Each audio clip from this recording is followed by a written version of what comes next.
இணங்க ஆடு நின்று போக 18 சித்தர்களுடைய வாழ்வோக இணங்க தெய்யம் நின்று போக 18 அகர்களுடைய லட்சுமி கடாட்சம் பொருந்திய ஒத்தவச்ச அன்பான கல்யாணமூர்த்தி அருள் வெள்ளமாக வந்து கொண்டிருக்கக்கூடிய காட்சியோடு அதற்கு பின்னால் தீர்த்த கொடு ஊர்வலம் தாய்மார்கள் இளம் பெண்கள் கன்னி பெண்கள் சுமந்து வரக்கூடிய காட்சியும் சீருடை அணிந்து வந்து கொண்டிருக்கிறார்கள். இதையெல்லாம் காண்பதற்கு என்ன புண்ணியம் செய்தனே நெஞ்சனே என்று அடியார்கள் சொல்வார்கள்.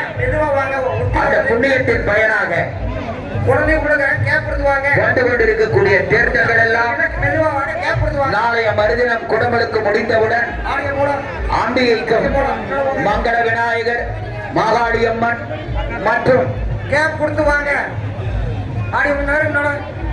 பரிவாரங்களாக விளங்கக்கூடிய வெள்ளையம்மன் கருப்பராய சுவாமி அத்தனை சிம்மவாகனம் பலிபீடம் மூசை வாகனம் பலிபீடம் அத்தனை கோபுரங்களுக்கும் குடமுழுக்கு நடந்து புனித தீர்த்தம் எல்லா மக்களுக்கும் தெளிப்பார்கள்.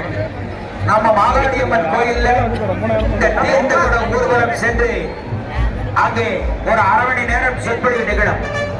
அதனை தொடர்ந்து எல்லாருக்கும் அரிசி உணவான அன்னதானமானது கோவில்ல தயார் செய்து வைத்திருக்கிறார்கள்.